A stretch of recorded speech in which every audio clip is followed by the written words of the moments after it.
दोस्तों 2025 का सावन मास महीना शुरू हो चुका है। इस महीने में आपको धार्मिक कहानी सुननी चाहिए, इसलिए आपके लिए एक कांवड़ यात्रा की पौराणिक चमत्कारी कथा बताने जा रहा हूं, तो आप पूरा वीडियो ध्यान से देखें। बहुत समय पहले की बात है। देवता और असुरों के बीच अमृत को लेकर भीषण संघर्ष चल रहा था। उसका एक ही समाधान था, समुद्र मंथन। दोस्तों, मंदार पर्वत को मथनी और वासुकी नाग को रस्सी बनाकर देवता और दैत्य समुद्र का मंथन करने लगे। इस मंथन से अमूल्य रत्न निकले, लक्ष्मी, ऐरावत, कामधेनु। लेकिन एक समय बाद समुद्र की गहराइयों से निकला हलाहल विष। ये विष इतना भयंकर था कि उसकी गर्मी मात्र से देवता और दानव दोनों मूर्छित होने लगे। समस्त सृष्टि विनाश के कगार पर थी। तभी सभी ने भगवान विष्णु की सलाह पर महादेव शिव की शरण ली।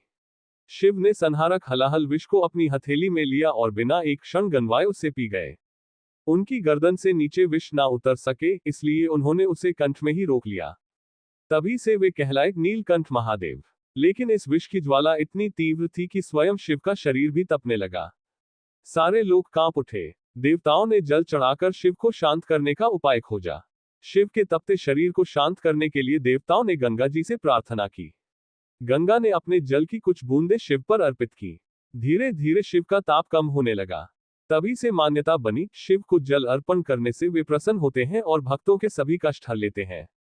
यही वह क्षण था जब पहली बार कांवड़ की अवधारणा अस्तित्व में आई। भक्त अपने सिर पर गंगाजल की कांवड़ उठाकर शिव को अर्पित करने लगे। दोस्तों, कांवड़ यात्रा की प्राचीन शुरुआत यही से हुआ। कांवड़ यात्रा की सबसे पहली पौराणिक झलक त्रेतायुग में मिलती है।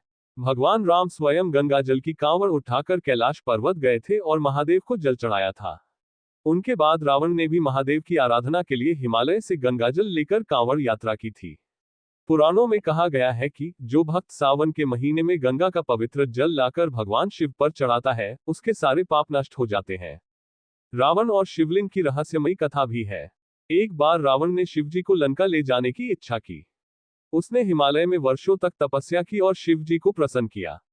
शिव ने उसे आत्मलिंग दिया, लेकिन एक शर्त पर, कि वह जहां भी उसे जमीन पर रखेगा वही उसका स्थान बन जाएगा। रावण आत्मलिंग लेकर चला, लेकिन देवताओं को चिंता हुई कि अगर शिवलिंग लंका में स्थापित हो गया तो रावण अमर हो जाएगा। तब नारद ने एक योजना बनाई। रास्ते में रावण को सूर्यास्त होने से पहले संध्या पूजन करना पड़ा। उसने एक ग्वाले, वास्तव में भगवान विष्णु ने वेश धारण किया था, शिवलिंग को कुछ देर थामने को कहा। लेकिन जैसे ही रावण पूजा में लीन हुआ, उस ग्वाले ने शिवलिंग को भूमि पर रख दिया। अब रावण उसे हिला ना सका। क्रोध में आकर वह शिवलिंग को जोर से दबाने लगा, जिससे उसका आकार छिन्न भिन्न हो गया। आज वही स्थान है बैद्यनाथ धाम। मान्यता है कि रावण ने भी वहां कांवड़ से जल चढ़ाया था। यही से कांवड़ यात्रा का विस्तार हुआ। प्राचीन काल में ये यात्रा केवल साधु संतों और तपस्वियों तक सीमित थी, लेकिन धीरे धीरे यह आम जनमानस की भक्ति का प्रतीक बन गई। उत्तर भारत, विशेषकर हरिद्वार, गढ़मुक्तेश्वर, सोनप्रयाग, देवघर, सुल्तानगंज आदि से गंगाजल भरकर लाखों श्रद्धालु कांवड़ उठाते हैं और अपने नजदीकी शिवालयों तक नंगे पांव यात्रा करते हैं। कांवड़ यात्रा केवल एक तीर्थ नहीं, एक तपस्या है। इसके पीछे होता है एक श्रद्धा, संयम और शुद्धि का भाव। दोस्तों, कांवड़ क्यों और कैसे उठाई जाती है? कांवड़ एक विशेष प्रकार का बांस या लकड़ी का बना झूला होता है, जिसके दोनों ओर मटके या कलश में जल भरा जाता है। कांवड़िए नियम पूर्वक व्रत रखते हैं, शुद्ध आहार, नंगे पैर यात्रा, बुरे विचारों से दूरी, किसी से झूठ न बोलना और शिव का निरंतर जाप। कांवड़ उठाने वाला श्रद्धालु अपने शरीर को शिव का वाहन समझता है और उसे अपवित्र नहीं करता। इसीलिए वह रास्ते में कांवड़ को जमीन पर नहीं रखते। यदि रखे भी तो एक विशेष स्टैंड पर। सावन का महीना स्वयं शिव को समर्पित है। यही महीने में समुद्र मंथन हुआ और शिव ने हलाहल पिया। यही वह समय है जब जल की सबसे अधिक शुद्धता मानी जाती है। मान्यता है कि सावन में जो कांवड़ से जल अर्पण करता है, उसके जीवन में कभी दरिद्रता नहीं आती और मृत्यु के समय शिव स्वयं उसका तारण करते हैं। दोस्तों, कांवड़ यात्रा में कई चमत्कार भी होते देखा गया है। जैसे अनेक चमत्कारी घटनाएं कांवड़ यात्रा से जुड़ी हैं। जैसे हरिद्वार से चलने वाले एक कांवड़िए का पैर रास्ते में टूट गया, लेकिन उसने हार नहीं मानी और हाथों से चलकर 80 किलोमीटर दूर शिव मंदिर पहुंचा। बाद में उसके पैर ठीक हो गए। एक बार एक दंपति की संतान नहीं हो रही थी। दोनों ने मिलकर कांवड़ यात्रा की और जल चढ़ाया। अगले वर्ष उन्हें संतान प्राप्त हुई। कई बार कांवड़ यात्रा के दौरान बड़ी दुर्घटनाएं होते होते टल जाती हैं। भक्त इसे शिव की कृपा मानते हैं। आधुनिक युग में कांवड़ एक जज्बा, एक जुनून भी बनाया है। आज भी जब टेक्नोलॉजी और शहरी भागम भाग में लोग ईश्वर से दूर होते जा रहे हैं, कांवड़ यात्रा हर साल लाखों युवाओं को शिव की भक्ति से जोड़ती है।